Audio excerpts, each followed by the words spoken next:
साथियों, बाबा साहब डॉक्टर भीमराव अंबेडकर के जीवन चरित्र के क्रम को जारी रखते हुए पिछले वीडियो में आपको बताया गया था कि तिलक युग समाप्त होते ही गांधी युग आया और अस्पृश्यता निवारण का का कार्य हिंदू महासभा का है, ऐसा बाबा साहब का कहना है।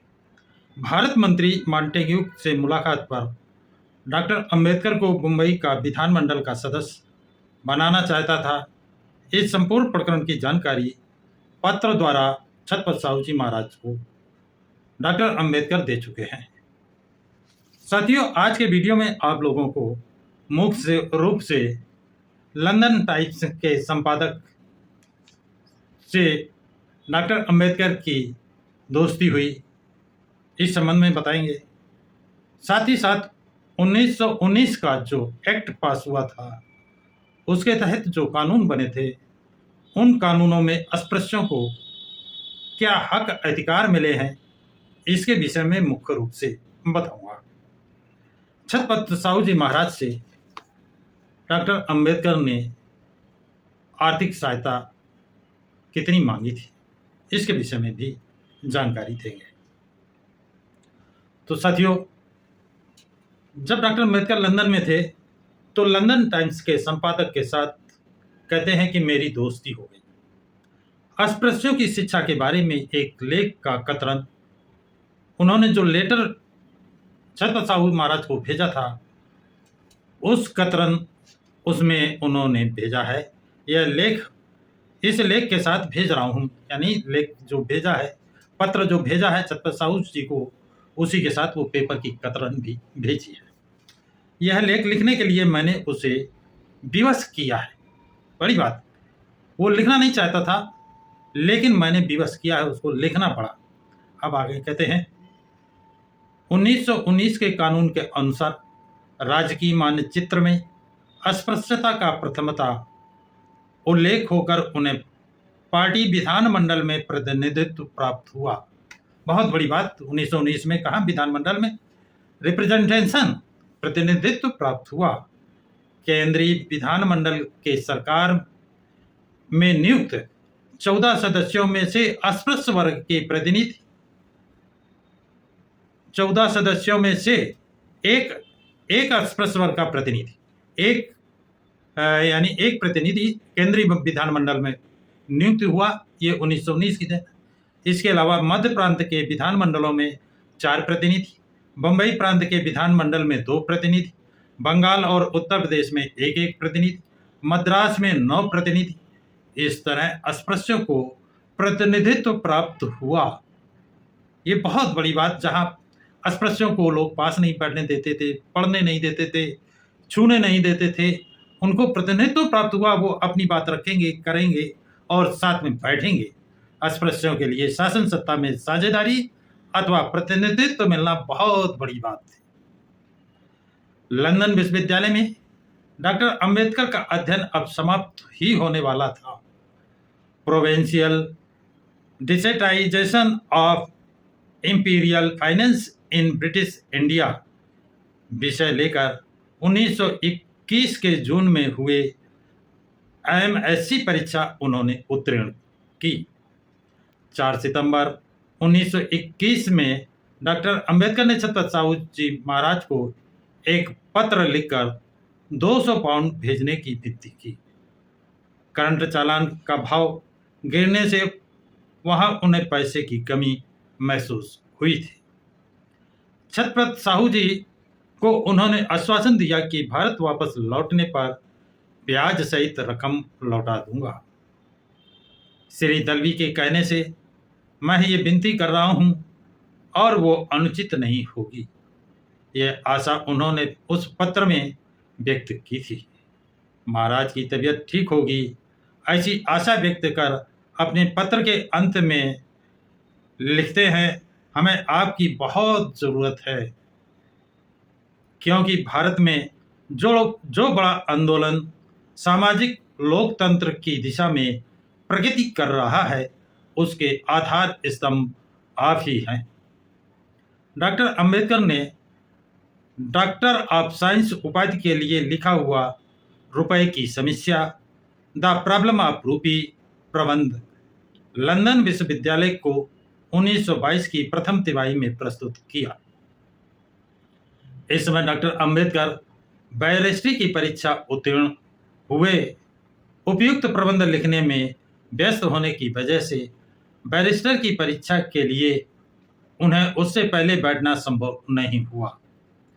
इसके अतिरिक्त उन्हें मित्रों से मिलने वाली कानून की किताबें समय से प्राप्त नहीं हुई थी और नई किताबें खरीदने के लिए उनके पास धन नहीं था। इसी समय छत्रपति साहू जी का मुंबई में 6 मई 1922 को निधन हुआ। महाराष्ट्र दुख से व्याकुल हो गया। डॉक्टर अंबेडकर भी शोकाकुल हुए। 10 मई 1922 को राजा राम महाराज को लिखे हुए अपने पत्र में कहते हैं, महाराज के निधन की वार्ता जानकारी अंग्रेजी समाचारों पत्रों में पढ़ी और मुझे सदमा पहुंचा। इस दुखद घटना से मुझे दो तरफा दुख हुआ है। उनके निधन से मैं अपने एक खास मित्र से वंचित हुआ हूं। अस्पृश्य वर्ग तो अपने एक बड़े हितकर्ता से वंचित हुआ है। उसके कार्य का सबसे महान हमदर्द हित चाहने वाला कालवंश हुआ है। मैं दुख से व्याकुल होकर आपके और विधवा महारानी के दुखद समय में तहे दिल से अपनी हमदर्दी व्यक्त कर रहा हूं। बीच में यूरोप के दूसरे विख्यात विश्वविद्यालय में अध्ययन करने का डॉक्टर अंबेडकर विचार था। तुरंत ही वान विश्वविद्यालय में प्रवेश प्राप्त करने के लिए मई 1922 में वान गए। अपना प्रबंध लंदन विश्वविद्यालय को प्रस्तुत करके वो वहां अध्ययन करने के लिए गए थे, लेकिन उनके प्रोफेसर एडविन कैनन ने उन्हें लंदन वापस बुला लिया। अंग्रेज अध्यापकों ने प्रबंध को तीखापन कम करने की उन्हें सलाह दी। ब्रिटिश प्रोफेसर रोकी राज भावना को चुभने वाला निष्कर्ष अंबेडकर ने निकाला था। प्रोफेसर महोदय ने अंबेडकर को सलाह दी थी कि विषय का आशय, केंद्रीय भाव, ऐतिहासिक जानकारी उसी रूप में रखकर उसके स्वरूप में कुछ परिवर्तन किया जाए। डॉक्टर अंबेडकर ने वह सलाह बड़े दुख से स्वीकार की। ब्रिटिशों के दिल को सदमा पहुंचाने वाली यह उनकी पहली बारी नहीं थी। इसके पहले उन्होंने लंदन विश्वविद्यालय के विद्यार्थी संघ के सामने जिम्मेदार सरकार का दायित्व विषय पर एक निबंध पढ़ा था। इस निबंध में जो कड़े और चुभने वाले विधान थे और विचारधारा थी, उन्हें सुनकर उस विश्वविद्यालय का माहौल कुछ गर्म हो गया था। उस समय लंदन स्कूल ऑफ इकोनॉमिक्स में काम करने वाले प्रोफेसर हेराल्ड लास्की को भी उस निबंध में प्रस्फुटित विचार बहुत तीखे लगे।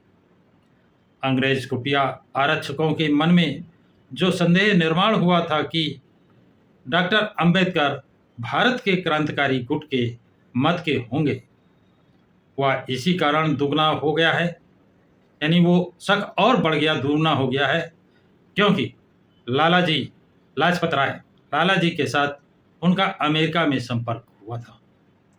इसीलिए डॉक्टर अंबेडकर का नाम क्रांतिकारियों की सूची में दर्ज हो गया था। तथा अपने प्रबंध में सुधार करने के लिए उनके पास समय नहीं था। उनके घर की हालत बिगड़ गई थी। वहाँ विपन्नावस्था की तीव्रता बढ़ गई थी। तकलीफें भोगकर जो कुछ बचत हुई थी वह ग्रंथ खरीदने में उन्होंने खर्च किया था। इस निराश वातावरण में 14 अप्रैल 1923 1923 को वो भारत वापस लौटे। 14 अप्रैल 1923 को वो भारत वापस लौटे। उन्होंने अपने प्रबंध का काम हाथ में लिया। 3-4 महीने के अव्यवसाय परिश्रम से आवश्यक परिवर्तन कर तुरंत वह प्रबंध लंदन विश्वविद्यालय को भेज दिया। वो प्रबंध 1923 1923 के अंत में स्वीकृत हुआ। डॉक्टर अंबेडकर को लंदन विश्वविद्यालय ने डॉक्टर ऑफ साइंस की उपाधि 1923 के अंत में प्रदान की। निरंतर उद्यमशीलता, अटल निर्णय, दुर्दम्भ आशा की बात की विजय हुई। तपसा प्राप्त यशा वचन फिर एक बार सार्थक हुआ। रमाबाई आनंद से फूली नहीं समाई। उनकी प्रार्थना कामयाब हुई। उन्हें लगा अच्छा हुआ, समाप्त हुआ अध्ययन। अब साहब परिवार के साथ रहने के लिए मुक्त हुए। द प्रॉब्लम ऑफ रूपी प्रबंध का संशोधित परिवर्धित संस्करण इंग्लैंड के R S. King and Sons limited company ने दिसंबर 1923 में प्रकाशित किया। डॉक्टर अंबेडकर ने वह ग्रंथ उनकी शिक्षा के लिए जिन्होंने मुसीबतें झेली और शिक्षा का मार्ग प्रशस्त किया, उन माता पिता को कृतज्ञता से समर्पित किया है। ग्रंथ की प्रस्तावना में अध्यापक एडविन कैनन कहते हैं कि अंबेडकर की अधिकांश समीक्षा ग्राह्य न लगने पर भी कुछ बातों में उन्होंने रहस्य जानकर अपने बेजोड़ विचार व्यक्त किए हैं। अपने शिष्य के विचार और बुद्धिवाद की उत्तेजना देने वाली नवीनता के लिए उस विख्यात अर्थवेत्ता ने अपने शिष्य को शाबाशी दी है।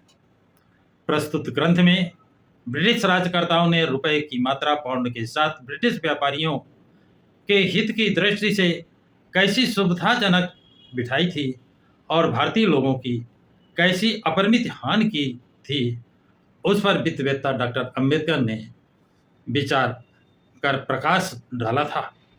डॉक्टर अंबेडकर अब बुद्धिमान और शक्तिशाली व्यक्ति बन गए थे।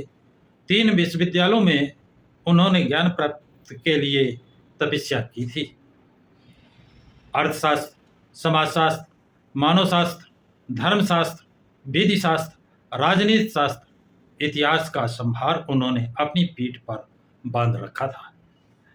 पंडितों, कूट राजनीतिज्ञों और अर्थवेत्ताओं को चुनौती देने वाले पांडित्य का पाशुपत अस्त्र, कौन सा अस्त्र? पाशुपत अस्त्र, जो अर्जुन की भांति कड़ी तपस्या से प्राप्त कर वो भावी संग्राम के लिए तैयार हुए। वो तुलना करता है लेखक कि जिस तरह अर्जुन ने पाशुपत अस्त्र प्राप्त करके और महाभारत के लिए युद्ध के लिए तैयार हुए थे, उसी तरह डॉक्टर भीमराव अंबेडकर ने 3 विश्वविद्यालय, विदेशी विश्वविद्यालय से 3 विश्वविद्यालयों से अर्थशास्त्र, समाजशास्त्र, मानवशास्त्र, धर्मशास्त्र, विधि शास्त्र, राजनीतिक शास्त्र, इतिहास का संभार उन्होंने अपनी पीठ पर बांध रखा। इतना सारा ज्ञान अर्जित करके उसमें विद्वता हासिल करके कूटनीतिक, राजनीतिक और विधिवेत्ताओं को चुनौती देने के लिए तैयार हुए थे। अब सारा चैलेंज देने को और सभी का चैलेंज स्वीकार करने के लिए तैयार हुए थे। ऐसे डॉक्टर अंबेडकर ने भारत का जो संविधान रचा है और उनकी विद्वता को भारत ही नहीं, इंग्लैंड ही नहीं, सारे विश्व ने माना है। इसीलिए डॉक्टर भीमराव अंबेडकर को कोलंबिया यूनिवर्सिटी अमेरिका ने ज्ञान का प्रतीक, सिंबल ऑफ नॉलेज की उपाधि से नवाजा है। तो साथियों, ये जानकारी आप लोगों को कैसी लगी है, इस पर कमेंट्स जरूर लिखें तथा इस वीडियो को लाइक और शेयर करें। प्रकाश की राज चैनल को सब्सक्राइब करें।